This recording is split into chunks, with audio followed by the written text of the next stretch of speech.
Halo semua, kenalin aku Nida Yuni Agista dengan NIM H54012210027. Di sini aku bakal mendemonstrasikan cara penggunaan software untuk uji stasioner pada data time series. Cuman sebelum kita ke sana, aku mau sharing dulu, sedikit menjelaskan ke kalian tentang apa itu stasioner, digunakan untuk apa, terus siapa aja yang bisa menggunakan itu. Pertama, apa itu stasioner? Jadi, uji stasioner itu adalah proses atau analisis statistik untuk menentukan apakah data time series itu memiliki karakteristik stasioner atau tidak. Dan data time series itu apa? Data time series itu adalah kumpulan data yang memiliki satu objek tapi dalam interval waktu tertentu. Seperti itu. Terus, siapa sih biasanya yang menggunakan uji stasioner ini? Biasanya uji stasioner ini bisa siapa aja yang melakukan, terkhusus kita mahasiswa yang sedang skripsian dan lain sebagainya. Cuman uji stasioner ini biasanya digunakan untuk orang-orang yang ingin menguji data-data di time series, kayak misalkan peneliti, terus praktisi, dan lain sebagainya. Terus uji stasioner ini bisa diterapkan di mana saja. Tentu diterapkan itu pada data time series yang udah aku notice dari awal bahwa uji stasioner ini diperuntukkan untuk data time series. Seperti data ekonomi GDP misalkan, atau inflasi, misalkan inflasi tahun 2000 sampai 2025 gitu. Itu bisa digunakan uji stasioner sebelum mengolah data lebih lanjutnya gitu. Terus, kapan kita menggunakan uji stasioner ini? Biasanya uji stasioner ini digunakan sebelum kita mengolah data lebih lanjut lagi. Jadi, uji stasioner ini digunakan sangat awal dalam pengujian data time series. Terus, kenapa sih kita harus menggunakan uji stasioner? Ini tuh diperuntukkan agar data time series kita itu tidak menghasilkan yang namanya spurious regression gitu. Artinya itu datanya itu akan bias nantinya. Jadi uji stasioner itu merupakan salah satu hal pokok yang harus dipenuhi sebelum mengolah data time series. Terus bagaimana cara mengolah data time series itu ada dua. Yang pertama itu non-formal. Non-formal itu bisa kita lihat dengan cara plot line kayak gitu. Jadi kayak grafik-grafik line gitu. Yang kedua itu Corelgram. Terus yang cara selain non-formal ada juga cara formal. Cara formal itu bisa digunakan dengan cara augment Dickey-Fuller atau disingkat dengan ADF, atau juga uji Phillips-Perron atau PPP, dan juga uji lainnya. Seperti itu. Oke, sekarang kita bakal lanjut ke demonstrasi cara penggunaan software untuk uji stasioner. Di sini aku yang pertama itu bakal gunain Stata dulu. Stata. Oke, ini statanya. Nah, kita udah buka stata kita. Kemudian, ketika stata kita udah nampak seperti ini, kita lihat data yang mau kita pakai.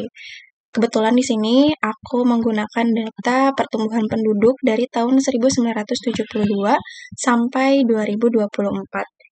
Nah, cara masukin data yang kita punya ke stata itu kita tinggal blok aja. Kita blok semuanya. Atau kalian bisa CTRL aja untuk shortcutnya. Terus kita CTRL-C aja, kita copy. Lalu kita pindah lagi ke tab stata. Nah, ini kan di sini ada statistik. Kita klik statistik. Maksudnya di sini kita masukin data dulu. Kita pencet yang jendela ada penanya itu. Nah, di sini kita paste data yang udah tadi kita copy di Excel. Kita tinggal CTRL-V dulu aja. CTRL-V, terus di sini kita klik variable names aja.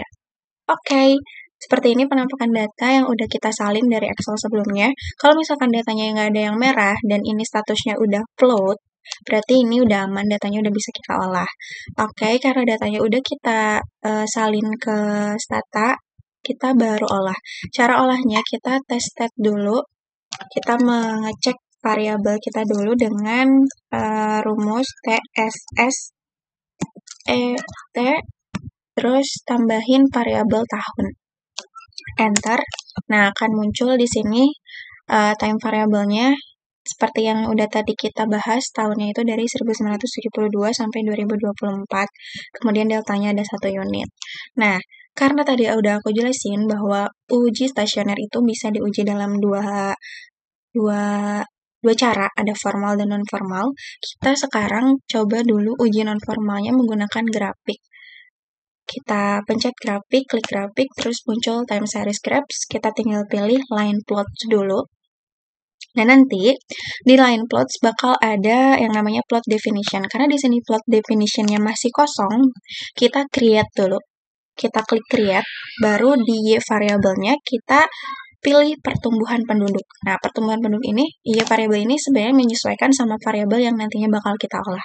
Setelah itu baru kita accept. Setelah accept, di sini plot definitionnya jadi ada kan plot 1. Nah, kita tinggal oke aja. Kita tunggu. Nah, ini yang aku maksud uji secara non formal. Jadi kita melihat secara grafik. Jadi kita melihat secara grafik saja, mungkin ini kita bisa menyimpulkan bahwa data yang kita gunakan itu tidak stasioner karena dari peningkatan dan penurunannya tidak sama, kayak tidak stabil gitu. Jadi kalau secara non formal ini datanya bisa dikatakan tidak stasioner. Nah, tidak sampai itu aja, karena non formal itu ada dua cara. Yang satu grafik yang ini, satu lagi kita bakal mengecek korelogramnya. Korelogramnya sama, kita klik di bagian grafik, terus coba ke time series graphs, kita klik korelogram. Nah, di sini di variabel ini kita isi sesuai dengan variabel yang mau kita olah karena di sini kebetulan aku pertumbuhan penduduk, jadi aku klik aja pertumbuhan penduduk. Habis itu kita klik OK. Nah, sama kayak yang grafik tadi, yang plot, kalau misalkan dilihat secara non formal, kita bisa menyimpulkan bahwa si data yang kita olah itu tidak stasioner karena dilihat dari korelogram yang di sini lihat ada garis yang melebihi korelogram. Jadi kayak dilihat secara kasat mata ini tidak stasioner. Tapi untuk lebih jelasnya kita bakal menggunakan uji yang formal. Dimana uji formal ini menggunakan unit root, salah satunya itu menggunakan rumus di Fuller. Cara mencari cara uji stasioner dengan cara formal itu salah satunya, karena ini kita di stata, kita coba langsung ke pakai rumusnya yaitu D Fuller double L, kemudian kita langsung klik aja variabel yang mau kita analisis, terus kita enter. Nah, karena stasioner data itu bisa disimpulkan dari tes statistik dan critical value-nya, di mana tes statistik harus lebih kecil dari critical value. Tapi di sini kita mendapatkan tes statistik itu masih lebih besar dari critical value. Artinya data kita memang tidak stasioner. Jadi baik itu secara tadi non formal dan formal, ternyata data kita emang tidak stasioner. Kita juga bisa lihat di p-value-nya yang lebih besar dari 0,05, di mana ini menandakan bahwa data tidak stasioner. Lalu bagaimana biar data kita stasioner? Di sini salah satu cara agar data kita stasioner adalah kita diferensiasikan data awal untuk mendapatkan data yang stasioner. Cara untuk di stata mendiferensiasikan data yaitu dengan cara kita ketik gen, spasi, kita ketik D, terus kita input variabel yang mau kita olah di sini, terus ketik sama dengan, ketik D lagi, tambah titik, input variabel yang mau kita olah.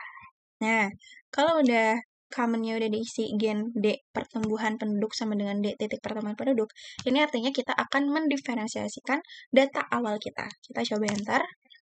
Oke, di sini kita udah mendiferensiasikan data awal kita cek dari data sebelumnya.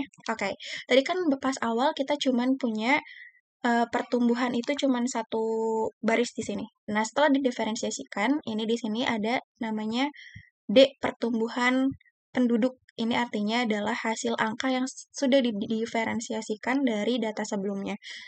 Didiferensiasikan itu adalah selisih antara data sebelumnya, data setelahnya dengan dikurangi data sebelumnya. Ini adalah selisih-selisihnya. Oke, karena kita udah mendiferensiasikan data kita akan coba menguji kembali dengan cara di Fuller. Caranya itu adalah seperti tadi, kita tinggal ketik di Fuller, Diffuler, kemudian kita tambah variabel pertumbuhan penduduk. Oke, kita klik. Nah, di sini kita sorry, kayak aku salah menginput variabelnya, karena tadi kita udah mendiferensiasikan datanya, jadi di sini kita juga mendiffulerkan data yang sudah kita diferensiasikan, yaitu D pertumbuhan penduduk. Karena kan tadi variabel awal itu pertumbuhan penduduk aja, nah ini pembedanya ada D pertumbuhan penduduk, itu tanda sebagai kita sudah mendiferensiasikan data awal kita. Oke, kita enter. Nah, bisa dibandingkan, setelah data didiferensiasikan, ternyata hasilnya itu stasioner. Ini dapat dibuktikan dengan tes statistik lebih kecil dari critical value, baik itu 1%, 5%, dan 10%. Dan kita juga bisa lihat tipe value-nya yang lebih kecil dari 0,005. Jadi, di uji formal ini, kita bisa simpulkan bahwa data kita itu udah stasioner.